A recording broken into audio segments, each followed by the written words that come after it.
I definitely don't know if this episode needed to be 65 minutes long, but to focus too much on that criticism will lose sight of the fact that he essentially created a horror movie called, what is it, The Slaughter of the Bourgeoisie or something, and just traced the mask to this and has them watching this campy Peckinpah meet Derrida horror film. I mean, he knows what he's doing. He knows the tropes he's playing with, and I really enjoy the visual humor. Hello, friend. You're listening to Decrypted, Ars Technica's Mr. Robot podcast. This week, we'll talk Mr. Robot's most recent episode, the season so far, and some big picture series questions with one of TV's leading minds. Former Grantland TV critic, host of the Watch podcast, and Hacking Robot, it's Andy Greenwald.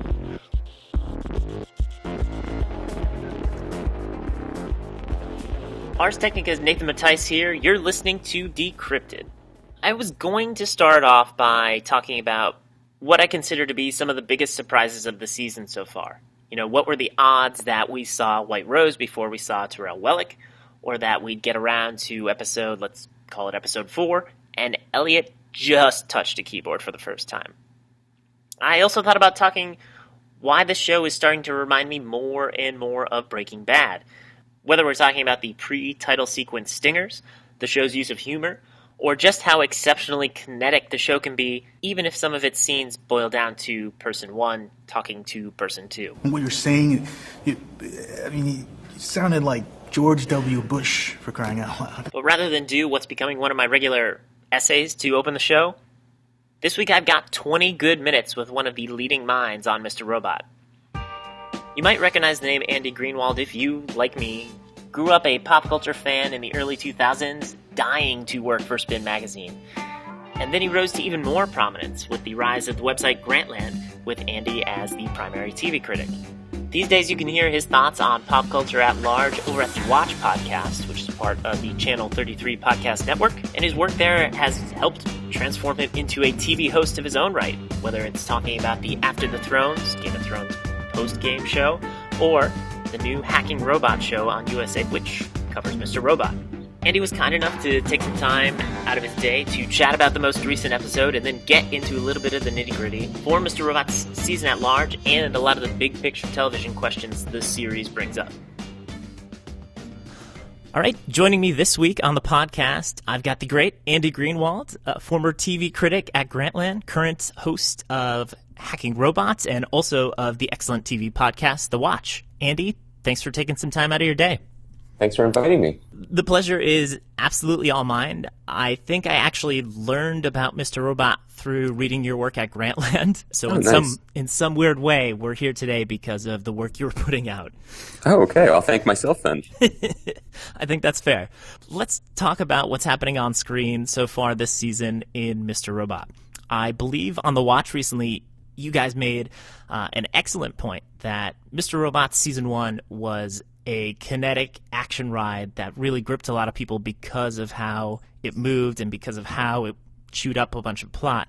Whereas so far, it's inevitable in Season 2s of any show, but especially after that Season 1, things are going to slow down a little bit, focus on some of the characters, and we're seeing more of the idiosyncrasies of people who aren't Elliot, talking Angela, Darlene, Ray, etc. So can you talk a little bit about why that's such a necessary transition, and then what of those kind of, let's call them second-tier characters or background characters or supporting cast, which of those storylines kind of grips you the most so far in Season 2? Sure. Well, I think the hardest turn a television show can ever make I guess the hardest thing a television show can ever be, and the hardest thing ever to do with a television show is probably get made and get on the air in the first place. But the second hardest thing to do is to make the turn from a first season into a second season.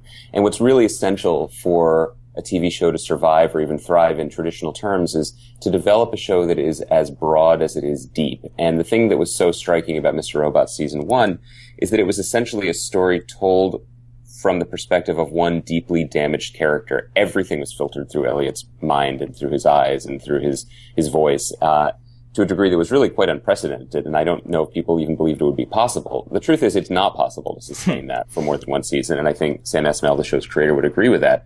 So one of the tricks that he had to kind of master going into Season 2 was to make us care about the ensemble cast as a whole in addition to Elliot. And that's not just for longevity's sake for the show, but it's also to save Rami Malek's life and not burden the entire thing on him, and to keep everyone else involved and, basically have a number of balls in the air to keep a larger audience engaged in watching. That's tricky. I think the other thing to say is that while the show has been expanding in terms of what we're seeing in front of the camera in season 2, it's actually been going in the other direction behind the camera, because Sam Esmail is directing every episode this season, which is also quite unprecedented. And in order to accomplish that, they've been block shooting the season like a feature film, meaning they're not shooting in sequence, they're shooting multiple scenes from multiple episodes in a single location on a single day, which has got to be an acting feat. I mean, I can't even quite understand how they pull that off. But I think it's been interesting to watch the season so far, because it's been a fundamentally very different show, both because of the expanded palette of storytelling, but then also because of the extremely focused visual palette. So I think it's been a little bit off-putting because it's just a different show. I don't know if off-putting, but let's just say jarring or disorienting. Sure. To your other question, the thing that surprised me the most, the plot line that I've been most interested in, and I would never have thought this going in, is Angela's storyline, Portia Doubleday's character. I am confident. I am confident. I am confident. Yes, come, please. I'd like you to meet two of your colleagues. Gentlemen, introduce yourselves. Saul Weinberg, Managing Director of Operations. Hi, Angela. It's nice to meet you. Philip Price, Master of the Universe. The work she's doing with Michael Christopher, who I think is just terrific, born to play a part like this. In fact, he played it before on the very not good show. That shows you how long it's been since I've been a written critic. I know I've lost adjectives, but he basically played this part on Rubicon and is just having a bigger stage to play it here. That storyline is really compelling, and it's really compelling on a human and emotional level, which I think is a very important thing for a show as occasionally chilly and technical as Mr. Robot to have. It's unbelievable how intense their scenes are, where it's at its core two people having dinner, two people talking outside of a car pickup spot.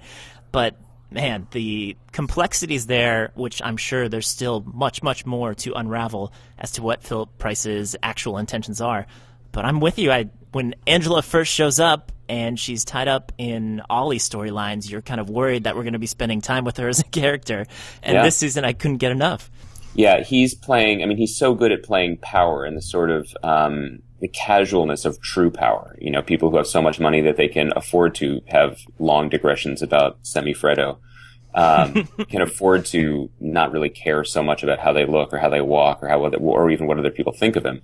And so much of Angela's storyline this year is about self-empowerment and trying to do that through any means necessary. And the contrast between these characters, one who is doing everything she can to prop herself up, and the other one who doesn't need anyone's help. He's just standing on the back of everyone he's ever met. It's a really interesting contrast. Yeah. Well, let me ask you another question about the season so far. It doesn't have to be a character specifically, but what is the biggest surprise for you?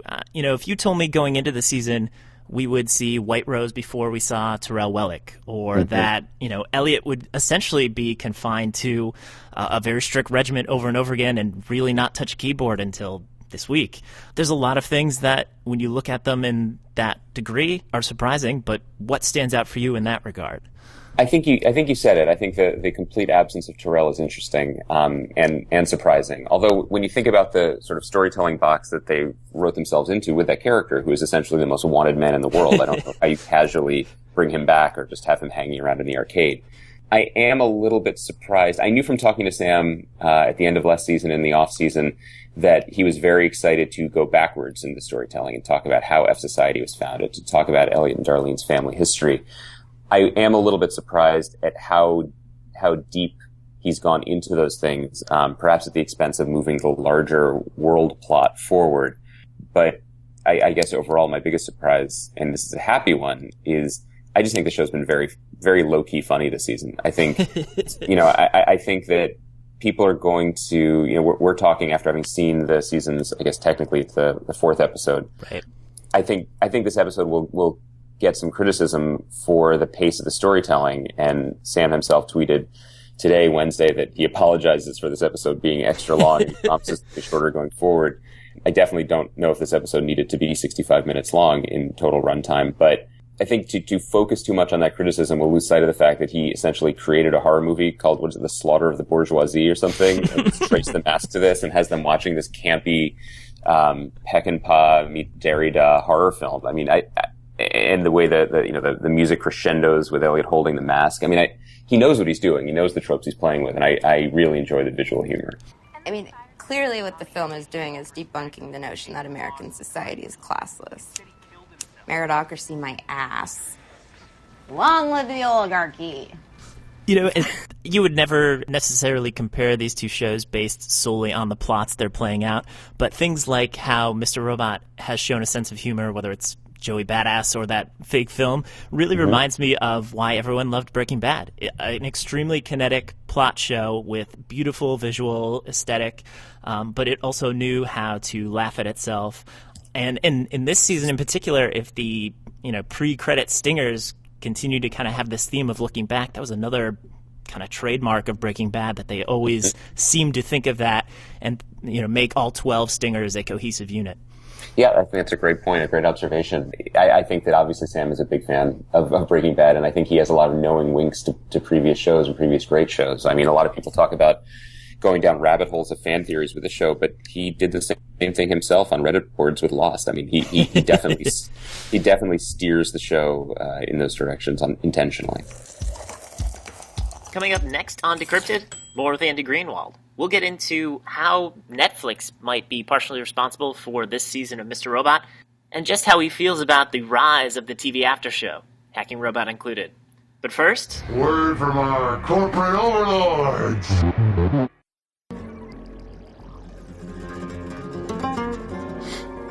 Is there something I said? Madrid.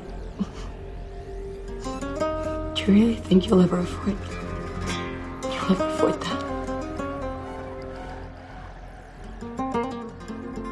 Well, let me ask you a couple of kind of big picture Mr. Robot / TV questions, moving away from what's on the screen. You had mentioned it in the beginning. One of the hardest things to do is to just get your show on television. And you and Chris Ryan on The Watch kind of joke about it all the time. This USA is the network of Bird Notice, and it's an impressive feat that Mr. Robot got made here. But with how distinct its style is and with the content matter it's doing, is it just impressive it got made anywhere? I would have said yes in any other moment in television history, but we are at a moment where content is king, and content seems to be in such high demand that people can make creative asks or take creative chances that they never ever would have been able to do before, simply because the entrenched power structure of networks never would have allowed it. The key seems to be finding I don't know what you call it, an outlet, whether it's a network or a streaming service that really, really wants to be in whatever business that you are offering. And we're starting to really see, in terms of Mr. Robot's success on USA, I think you can draw a pretty bright line from the situation like with AMC, with Mad Men and Breaking Bad 10 years ago, where a network was desperate to reinvent itself and so took chances on scripts that were universally understood to be brilliant scripts by talented people. I mean, that was the industry perception of Matthew Weiner's Mad Men and Vince Gilligan's Breaking Bad. No network was willing to take a chance on them, but AMC needed the potential reward so much that it was willing to take on the risk, and it obviously worked out for AMC. And it was a similar situation with USA, where it was nearing the end of its sort of blue skies identity, and these shows that at a certain point started to seem honestly interchangeable. Necessary Roughness or Royal Pains, or you mentioned Burn Notice. They wanted to reinvent themselves, and so they took the biggest swing possible. And I think, it's very likely that Sam and Anonymous Content had at least one other suitor for Mr. Robot, but my guess is that whatever that other suitor wasn't willing to completely give over the control that he really wanted, and certainly the success of season 1 allowed him to take all of the control.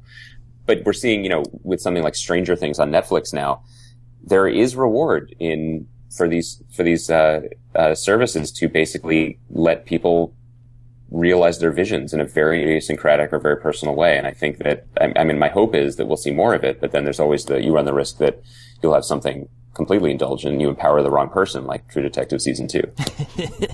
Let me ask you specifically about that, the fact that you can kind of empower one person to have almost, 100% creative control.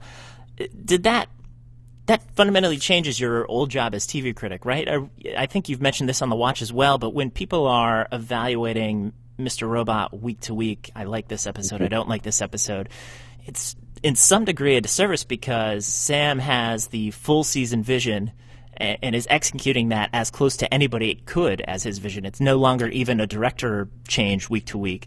So, we really need to be thinking about these things. I think you put it in, chapters in a book instead of individual book week to week.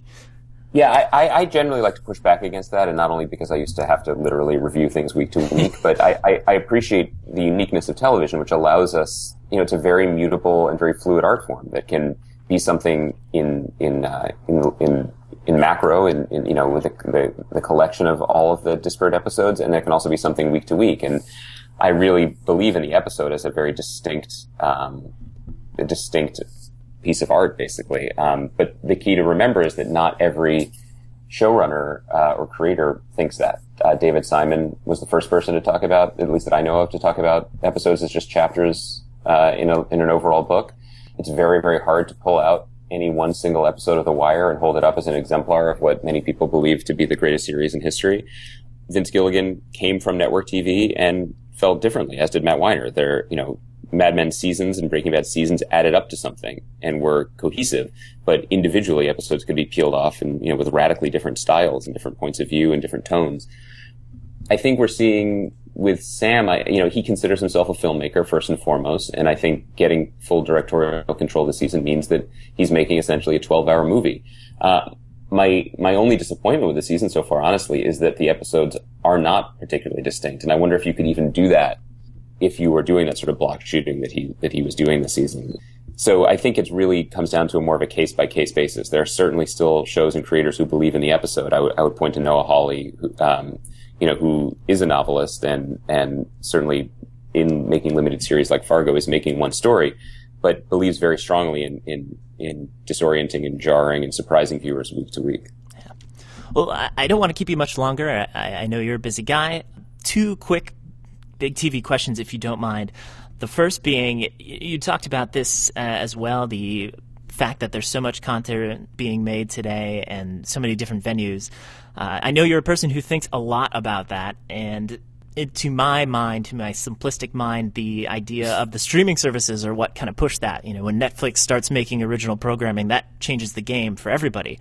And I'm wondering if you've sat and thought about who has it changed the game the most for? Is it us as the viewers and how we're consuming and accessing, or has it been for the content creators? Because now someone like Sam Esmail can get full control over a series, or someone like the Duffer Brothers get a series made that maybe didn't exist 10 years ago.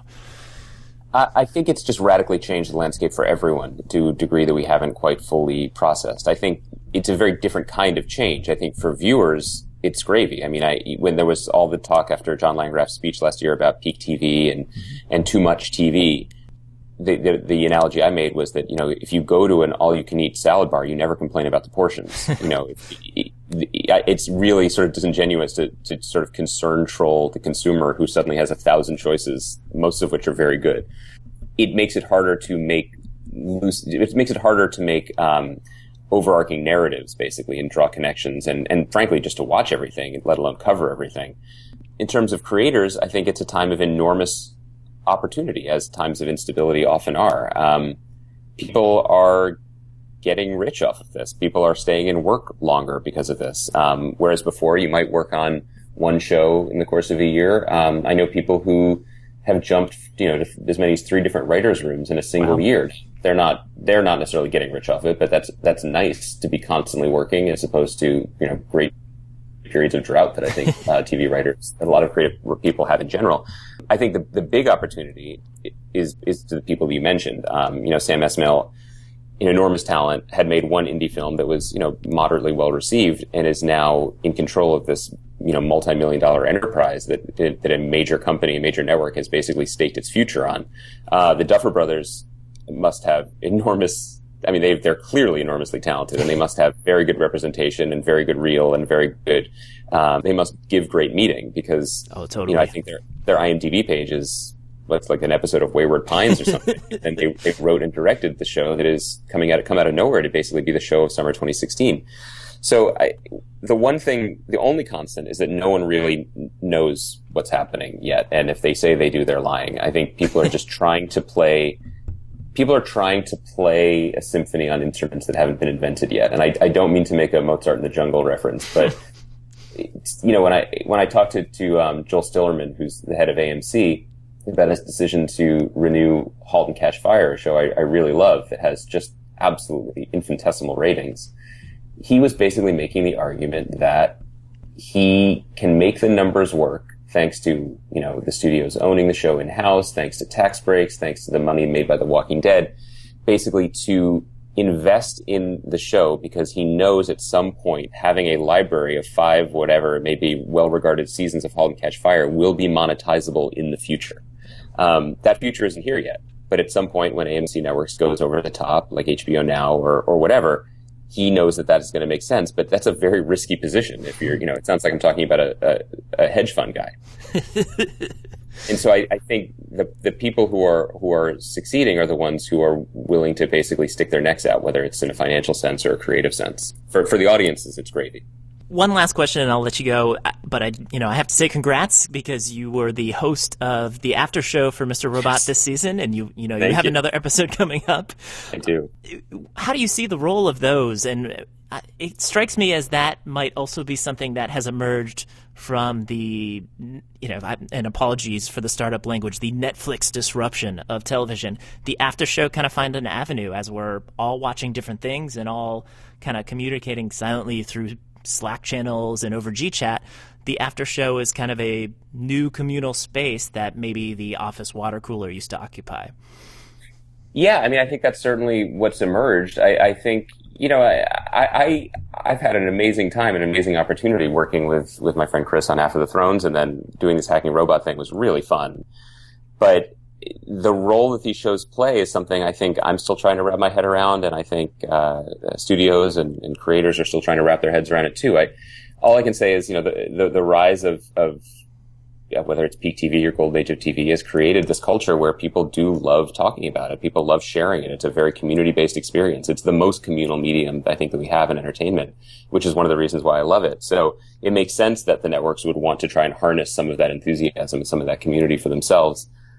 People want access, and in terms of what that adds to the overall artistic endeavor, I don't know, but I don't know if it's even my position to say anymore. It's really all happening in real time, and I'm not really sure how it's going to shake out, but it's pretty interesting. I will definitely be tuning in. I watched the first episode of Hacking Robot. I will certainly watch the next one. So, Andy Greenwald, thank you for taking some time out of your afternoon today and chatting Mr. Robot with me. It was a pleasure. Thanks, Nathan.